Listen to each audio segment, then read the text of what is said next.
பாதுகாக்கிறவர் அல்ல. ஆனா பரிசுத்தவான்களுக்கு தேவன் சொல்லிக் கொடுக்கிறான். ஆனா துன்மார்கனுக்கு பிசாசு சொல்லிக் கொடுப்பான். கூட இருந்து இப்படி எல்லாம் செய், இப்படி எல்லாம் பண்ணு, ஐடியா சொல்லிக் கொடுப்பான். இப்படி எல்லாம் செஞ்சிரு, இப்படி எல்லாம் பண்ணு அப்படின்னு பிசாசு சொல்லி கொடுப்பான். நாளுதோறும் சொல்லி கொடுப்பான். நிறைய பேர் தூக்கு மாட்ட போறாங்க, சாக போறாங்கல்ல, வாழ்க்கையே பிடிக்கல, எதிர்காலமே பிடிக்கல, வாழ்க்கையே போச்சுன்னு சொல்லி சில பேர் சாக போறாங்க இல்லையா. நீங்க சாக போனவங்களுக்கு மீண்டு வந்தவங்களுக்கு பாருங்களேன். அவர் தங்கச்சி சொன்னிச்சு, என்னடா ஒரு ஹாஸ்பிட்டலில் எங்கள் அம்மா வச்சுட்டு இருக்கும்போது தங்கச்சி பட்டுள்ள தங்கச்சி சொன்னிச்சு, ஆனால் என்னை சாவ ரூம்ல யாரும் கூப்பிட்டாங்கண்ணே, எனக்கு கூப்பிட்டாங்க. எங்கள் சார் எங்கள் பாப்பா தான் சொன்னிச்சு, அவனுக்கு தெரியும் எனக்கு பொண்ணு, எனக்கு ரூமில் கூப்பிட்டாங்கண்ணே, யாரோ கூப்பிட்டு ஏன் உட்காந்துருக்கிறேன், நம்ம 2 பேரும் சாவோம் அப்படின்னு சொல்லி கூப்பிட்டாங்க. ஆனால் ஒருத்தர் இல்லைன்னா நல்லா தெளிவாக இருக்கிறேன், நல்லா தெளிவாக இருந்த அந்த குரலை கேட்குறேன், என்னை உள்ள கூப்பிடுறாங்க. ஆனால் அதுக்குள்ள போய் தூக்கு கயிறை போட்டுட்டு இந்த புடவையை எடுத்து கம்பி ஃபேனில் தூக்கி மாட்டிட்டு ஃபோனில் மாட்டிருந்த பிறகு அவங்க அம்மா படியில் உட்காந்துருந்தவங்க ஓடி பார்க்குறாங்க.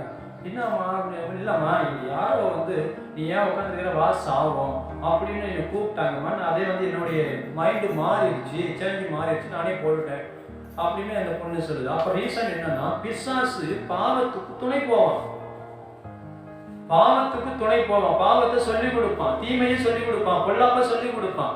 பிசாசு எவனை கொல்லலாம், எவனை அழிக்கலாம்னு சொல்லி அவன் என்ன பண்ணிட்டு இருக்கிறான்னா, அவன் வகை தேடுவான், அவன் சுத்தி திரிவான். யார் வீட்டுக்கு போகலாம், யார் குடும்பத்தை கெடுக்கலாம், யார் வாழ்க்கையை கெடுக்கலாம், யாரை என்ன பண்ணலாம்னு சொல்லி அவன் சுத்தி திரிவான். அதற்கு நம்ம இடம் கொடுக்க கூடாது. வேதம் சொல்லிக்கிறது, பிசாசுக்கு எப்படி நிக்கணுமா, பயந்து போய் இல்ல, நடுங்கி போய் அல்ல, வெக்கப்பட்டு போய் இல்ல, தைரியத்தோட.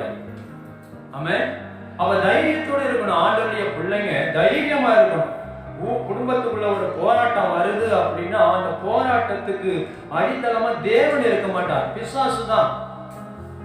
கெட்ட சிந்தனையை கொடுப்பான், எண்ணங்களை கொடுப்பான், நினைவுகளை மாத்துவான், சிந்தைகளை மாத்துவான், செயல்களை மாத்துவான், பேச்சுகளை மாத்துவான், நோக்கங்களை மாத்துவான், விருப்பங்களை மாத்துவான். எல்லாத்தையும் மாத்தி நம்மளை அடிக்கடி என்ன பண்ணுவான், பிசாசு பாவத்துக்குள்ள விழ வச்சிருவான். ஆமென், அல்லேலூயா. அவனுடைய வேலை என்னதுமா, நம்ம விழணும், நாம் அவனுக்கு அடிபணியணும், அவனுக்கு நம்ம அடிமையாகணும். அதனாலதான் பிசாசுக்கு ஆண்டவரே சொல்றாரு, எதிர்த்து நில்லுங்க. அப்ப எதிர்த்து நில்லக்கூடிய பலனை எப்படி வேணும்னா, சர்வாயுதம், வேத வாக்கியங்களை, வேத வசனத்தை ஆராய்ந்து படிங்க. அதை படிச்சாதான் அவங்களை என்ன பண்ணும், அறிவு வரும். அவ பிசாசை எப்படி எதிர்த்து நிற்க முடியும்.